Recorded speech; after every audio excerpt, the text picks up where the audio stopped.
Bonjour, bienvenue sur la 10e vidéo des cours d'introduction à Python. Dans cette vidéo, on va parler de méthodes de liste. Cette vidéo est la continuité des deux précédentes, celle sur les méthodes de string et celle des listes. Les méthodes de liste ressemblent beaucoup aux méthodes de string, mais travaillent sur un type différent. Les méthodes de string travaillent sur le type string ou str. Les méthodes de liste travaillent sur le conteneur, la liste. La méthode de string, dans l'exemple suivant, Michael.upper va changer la valeur. Donc Michael avec une majuscule, un caractère majuscule et le reste en minuscule va se transformer en caractère majuscule, alors que la méthode de liste va changer un conteneur. Le conteneur qui est la liste en ce cas-là.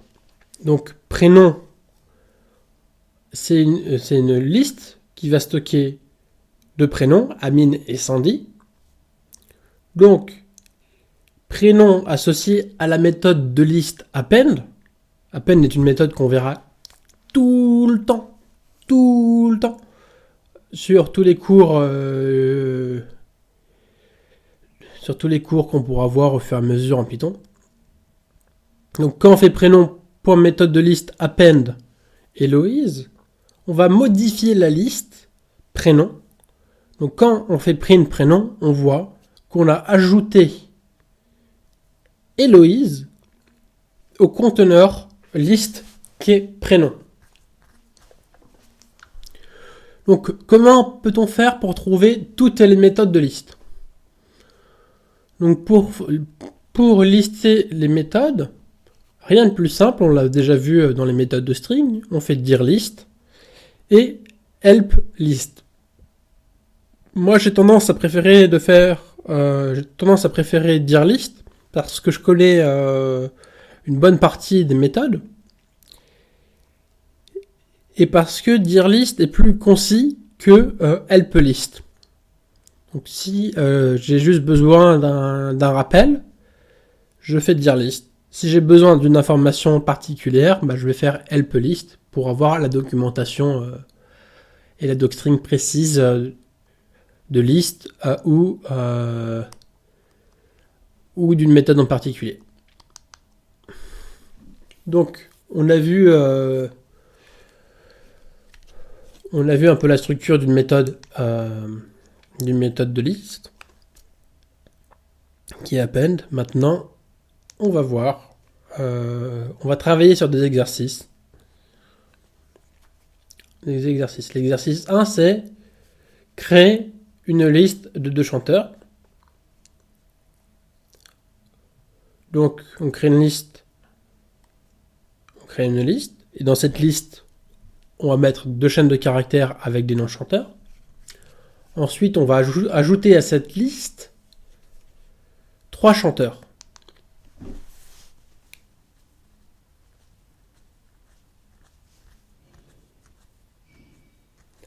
Donc, quand on a fait tout ça, on va copier la liste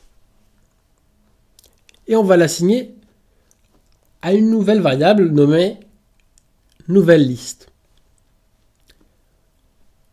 Ensuite, on va enlever la dernière valeur qui est dans nouvelle liste. Quand on a fait ça, on va créer une autre liste chanteur K-pop et on va ajouter deux chanteurs à la liste chanteur K-pop.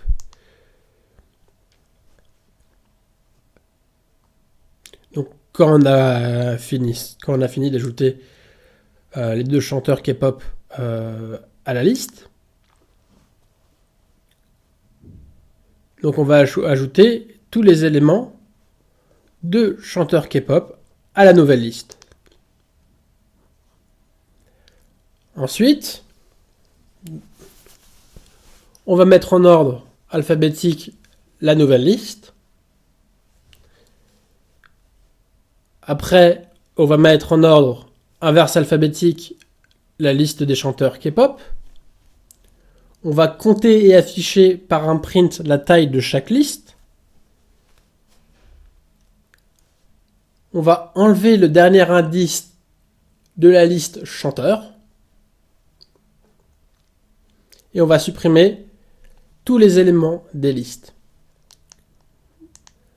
Donc avant de passer à la correction, je tiens à vous dire que dans la majorité des cas, il va falloir que vous utilisiez des méthodes de liste.